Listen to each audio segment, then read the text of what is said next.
Hello जी, कैसे हैं आप सब लोग। पिछले वीडियो में मैंने बेल्जियम का एक जनरल प्रोसेस अपलोड करा था कि if you want to study in Belgium and you are from India और पाकिस्तान, आप लोग वहाँ पर जाके कैसे पढ़ाई कर सकते हैं और क्या क्या उनकी वीज़ा रिक्वायरमेंट्स, जनरल रिक्वायरमेंट्स मैंने आप लोगों के दिमाग में इंसेप्ट करने की कोशिश करी थी। मगर और मैंने बोला था कि नेक्स्ट वीडियो में आप लोग कमेंट्स कर दीजिए जो आपको इंपॉर्टेंट टॉपिक्स के बारे में वीडियोस बनवानी है। नेक्स्ट वीडियो मैं उसके बारे में बनाऊंगा। तो आज की वीडियो हम स्टेप बाय स्टेप लेकर चलेंगे। आज की वीडियो मैं मेनली एडमिशन प्रोसेस के बारे में बनाऊंगा। क्या डेडलाइंस होती हैं, कौन कौन सी यूनिवर्सिटीज़ हैं, उनके नाम, उनकी फ़ीसें, क्या प्रोसेस होता है, अगर डॉक्यूमेंट्स लीगलाइज करवाने होते हैं तो वो कहाँ से करवाने होते हैं और प्रोसेस कैसे चलता है। तो हर चीज़ के बारे में मैं स्टेप बाय स्टेप एक प्रोसेस समझाने की कोशिश करूंगा।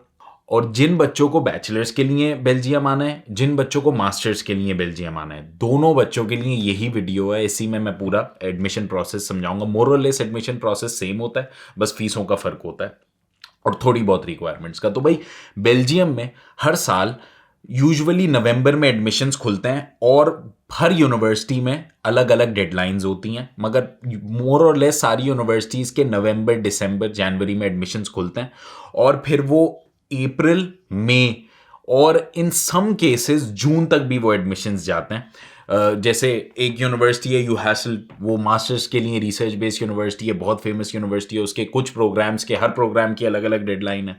उसमें तकरीबन मई तक एडमिशन्स जाते हैं, 1 मई तक एडमिशन्स खुले हुए होते हैं। कुछ प्रोग्राम्स में एंड ऑफ मई तक एडमिशन्स खुले हुए होते हैं। तो बहुत सारी यूनिवर्सिटीज़ हैं जो बेल्जियम में बहुत ज़्यादा फेमस हैं, जिनमें से कुछ यूनिवर्सिटी जो काफ़ी फेमस है, जिनमें काफ़ी सारे पाकिस्तानी स्टूडेंट्स पढ़ रहे हैं, उनका नाम है VUB, university of Ghent, KU Leuven. ये बहुत ज़्यादा फेमस यूनिवर्सिटी हैं यहाँ की। यू हैसल और आंटवेप, यूनिवर्सिटी ऑफ आंटवेप, और भी कई यूनिवर्सिटीज़ हैं जिनमें काफ़ी सारे वैरायटी ऑफ कोर्सेज पढ़ाए जाते हैं। मगर ये कुछ फेमस यूनिवर्सिटीज़ हैं तो मैंने सोचा आप लोगों को बता दूं। अच्छा भाई, अब हम एडमिशन प्रोसेस के बारे में बात करते हैं। अब जब यूनिवर्सिटीज़ में एडमिशन्स खुल जाते हैं तो यूजुअली हर यूनिवर्सिटी की अपनी रिक्वायरमेंट्स होती हैं डॉक्यूमेंट्स की। कुछ यूनिवर्सिटीज़ में आइल्स हर हाल में चाहिए होता है, 6 या 6.5 बैंड्स। कुछ यूनिवर्सिटीज़ में मास्टर्स प्रोग्राम्स के लिए वो बोलते हैं चले आप इंग्लिश प्रोफिशिएंसी लेटर दे दें। और ये इटली की तरह ऐसा नहीं है कि अगर यूनिवर्सिटी ने इंग्लिश प्रोफिशिएंसी लेटर पर एडमिशन दे दिया तो एम्बेसी वाले आइल्स मांग लेंगे। अगर यूनिवर्सिटी ने इंग्लिश प्रोफिशिएंसी लेटर पर एडमिशन दे दिया तो एम्बेसी भी इंग्लिश प्रोफिशिएंसी लेटर मांगेगी, मगर ये बहुत कम केसेस में होता है। यूजुअली अगर आप लोगों के पास आइल्स हो तो बहुत सारी यूनिवर्सिटीज़ आप लोगों के लिए एडमिशन्स अप्लाई करने के लिए खुल जाती हैं और बहुत सारी यूनिवर्सिटीज़ में आप लोग एडमिशन्स अप्लाई कर सकते हैं। जब आप अपना एप्लीकेशन प्रोसेस शुरू करेंगे तो किसी भी यूनिवर्सिटी पे, जैसे आपने यूनिवर्सिटी ऑफ VUB सिलेक्ट कर ली, तो आप यूनिवर्सिटी ऑफ VUB के कोर्सेज खोलेंगे। वहाँ 2 बैचलर्स के कोर्सेज हैं और काफ़ी सारे मास्टर्स के कोर्सेज हैं और वहाँ आप अपने डॉक्यूमेंट्स अपलोड करेंगे। वहाँ पे ऑनलाइन एप्लीकेशन फिल होती है। बहुत सारी यूनिवर्सिटीज़ ऐसी भी हैं जैसे यू हैसल्ट है या KU लूवन है, वो वहाँ पर आपको डॉक्यूमेंट्स पोस्ट करने पड़ते हैं, बाय पोस्ट भेजने पड़ते हैं। इन सारी यूनिवर्सिटीज़ की कुछ ना कुछ एप्लीकेशन फ़ीस भी होती हैं। तो आपने यूनिवर्सिटी ऑफ VUB उठाई, आपने वहाँ एप्लीकेशन, आपने अपने डॉक्यूमेंट्स, प्रोफाइल बनाई। सबसे पहले प्रोफाइल बनाने के लिए आपको अपना पासपोर्ट चाहिए होता है, डिग्री चाहिए होती है अगर आप लोगों ने मास्टर्स के लिए जाना है, और अगर बैचलर्स के लिए जाना है तो जो अपनी स्कूल की मार्कशीट्स, हाई स्कूल की 12th पास की, 10th और 12th की मार्कशीट्स चाहिए होती हैं। और मास्टर्स वालों के लिए डिग्री भी चाहिए होती है। अगर आपके पास डिग्री नहीं है, आपने अभी अभी बैचलर्स ख़त्म करा है, तो आप लोग सिंपली अपनी ट्रांसक्रिप्ट, फाइनल ट्रांसक्रिप्ट वहाँ अपलोड कर सकते हैं और एज सून एज पॉसिबल जैसे ही आपको डिग्री मिलती है आप वो डिग्री वहाँ पे अपलोड कर सकते हैं। इसमें कोई मुश्किल बात नहीं है। 2 रिकमेंडेशन लेटर्स होने चाहिए जो कि यूनिवर्सिटी के प्रोफेसर्स का ईमेल लिखा हुआ होना चाहिए। आप जब रिकमेंडेशन लेटर्स अपलोड करेंगे तो यूनिवर्सिटी प्रोफेसर से हो सकता है वेरीफाई भी कर लें, तो यूनिवर्सिटी प्रोफेसर्स के ईमेल लिखे हुए होने चाहिए। एक मोटिवेशनल लेटर आप लोगों ने लिखना है। आपके पास आइल्स होना चाहिए, यूजुअली 6.5 बैंड्स। अगर आपके पास आइल्स हो तो बहुत अच्छा हो जाता है। और जहाँ तक बात रही ग्रेडिंग की कि आपको कितनी CGPA या परसेंटेज चाहिए, तो अगर आपकी बहुत सारी यूनिवर्सिटीज़ होती हैं जो ज़ाहिर है हायर रैंकिंग यूनिवर्सिटीज़ आपको 3.5 3.6 CGPA भी मांगेंगी, मगर जो लोअर रैंकिंग यूनिवर्सिटीज़ हैं वो आपको 2.3 या 2.4 पे भी एडमिशन दे देती हैं। या अगर आप लोगों ने इंटर करा हुआ है और आप बैचलर्स के लिए आना चाह रहे हैं तो आप लोगों को पास अगर 50 या 55% भी होगी ना, कुछ यूनिवर्सिटीज़ ऐसी हैं जो उस पर भी एडमिशन दे देंगी, मगर ज़ाहिर है वहाँ बहुत ज़्यादा रश होता है, वहाँ के मोटिवेशनल लेटर पे आपको ज़्यादा फोकस करना पड़ता है, वहाँ का जो रिकमेंडेशन लेटर होता है, खैर बैचलर्स वाले बच्चों को तो ऐसे नहीं चाहिए होता, मगर अगर कुछ यूनिवर्सिटीज़ के लिए चाहिए भी होता है तो वो अपने कॉलेज प्रोफेसर से कांटेक्ट कर सकते हैं, उनमें ज़्यादा फोकस करना पड़ता है। और वो चीज़ें जो होती हैं आपकी CV, मोटिवेशनल लेटर, फिर आपकी जो परसेंटेज है या CGPA उसको कवर करती हैं और आपको एडमिशन सिक्योर करने में मदद करती हैं। मगर कम CGPA और परसेंटेज वाले बच्चों का भी बहुत आसानी से बेल्जियम में एडमिशन हो जाता है, क्योंकि फिर थोड़ी बहुत ज़्यादा फीसें देनी पड़ती हैं, but at least you can come and study in Europe. उसके अलावा आप लोगों ने एप्लीकेशन फ़ी पे करनी है। जब आप ये अपनी पूरी सारे डॉक्यूमेंट्स अपलोड कर देंगे और वहाँ अप्लाई कर देंगे तो आपको ईमेल पे एप्लीकेशन फ़ी की रिक्वेस्ट आ जाएगी। आपने वो 50 यूरो होती है, 60 यूरो होती है, ऐसी एप्लीकेशन फ़ी आपने अपलोड करनी है। अगर डॉक्यूमेंट्स पोस्ट करना है तो वो आपने पोस्ट करना है। और कुछ यूनिवर्सिटीज़ में लीगलाइज डॉक्यूमेंट्स भी रिक्वायर्ड होते हैं। अच्छा, लीगलाइज डॉक्यूमेंट्स ये आप लोगों ने शायद पहली दफ़ा सुना हो, ये एक नई चीज़ है। जैसे इटली में या जर्मनी में अगर आप लोगों को डॉक्यूमेंट्स देने होते हैं तो आप बस एडमिशन प्रोसेस करने के लिए डायरेक्ट एडमिशन के लिए डॉक्यूमेंट्स दे देते हो, उनको कोई HEC से या मोफा से या IBCC से वेरीफाई नहीं करवाना होता, टेस्ट नहीं करवाना होता। मगर इसके लिए आपको सबसे पहले IBCC से अपने मैट्रिक इंटर के डॉक्यूमेंट्स अटेस्ट करवाने होते हैं। उसके बाद आपको अपने HEC के डॉक्यूमेंट्स अपनी डिग्रीज HEC से अटेस्ट करवानी होती हैं। फिर ये सारे डॉक्यूमेंट्स आप मोफा से अटेस्ट करवाते हैं और फिर ये आप बेल्जियम एम्बेसी भेजते हैं थ्रू जेरीज या VFS ग्लोबल।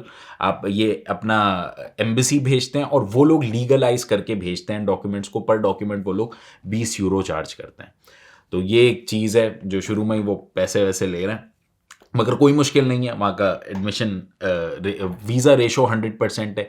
और जो 12 पास्ड आउट बच्चे हैं वो काफ़ी परेशान होते हैं जर्मनी के लिए, जब मेरे पास आते हैं बोलते हैं कि हाँ हमने 1 साल लैंग्वेज नहीं पढ़नी, हालांकि जर्मनी में फ्री एजुकेशन है। वो बोलते हैं कि हम अफोर्ड कर सकते हैं ज़्यादा फीस देना, मगर हम 1 साल लैंग्वेज नहीं पढ़ना चाहते, तो उनके लिए एक बहुत अच्छा ऑप्शन है।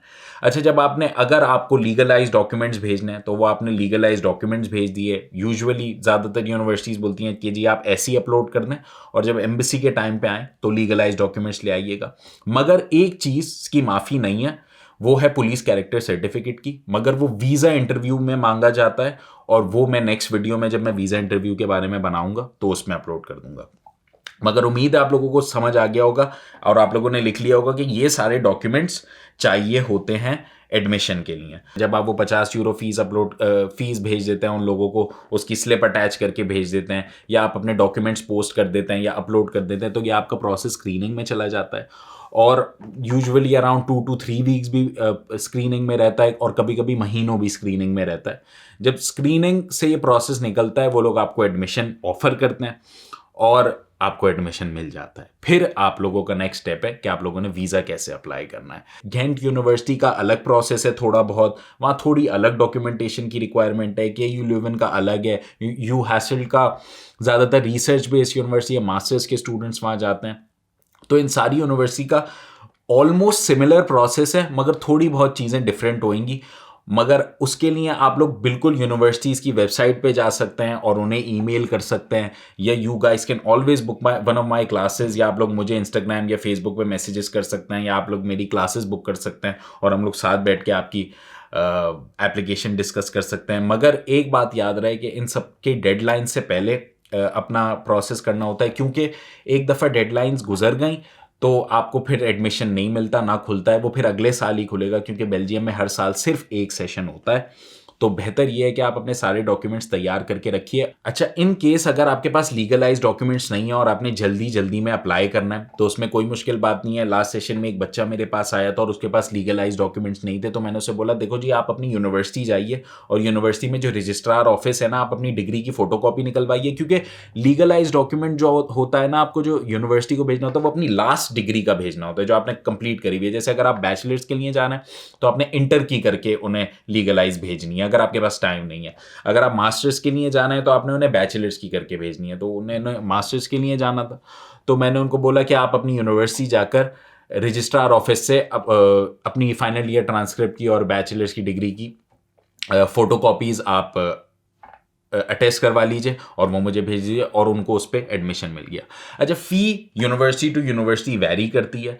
मास्टर्स वाले स्टूडेंट्स के लिए तकरीबन 3500 यूरो से शुरू हो जाती है। कुछ यूनिवर्सिटीज़ की तो बहुत सस्ती फ़ीस होती हैं और वो 900 950 यूरो साल की फ़ीस होती हैं, जो बिल्कुल यूरोपियन यूनियन के बच्चों से ली जाती हैं, क्योंकि बेल्जियम में जो यहाँ के रेजिडेंट्स हैं उनसे भी थोड़ी बहुत फ़ीसें ली जाती हैं, तो वही आपको देनी पड़ती हैं। और कुछ यूनिवर्सिटीज़ में 3-3.5 यूरो फ़ीस होती हैं, कुछ में 2,500 यूरो फ़ीस होती हैं, कुछ में 5,500 यूरो फ़ीस होती हैं। और बैचलर्स के बच्चों के लिए थोड़ी ज़्यादा फ़ीस होती हैं। ज़रा बैचलर्स एक छोटे लेवल की डिग्री और लंबी चलती है। मास्टर्स 1.5-2 साल का होता है, मगर बैचलर्स 3 साल का होता है, और आपको बिल्कुल 12th ग्रेड के बाद ही वहाँ एडमिशन मिल जाता है। सिंपल प्रोसेस है। तो मास्टर्स क्योंकि थोड़ा लंबा होता है, इसकी फ़ीसें भी थोड़ी ज़्यादा होती हैं।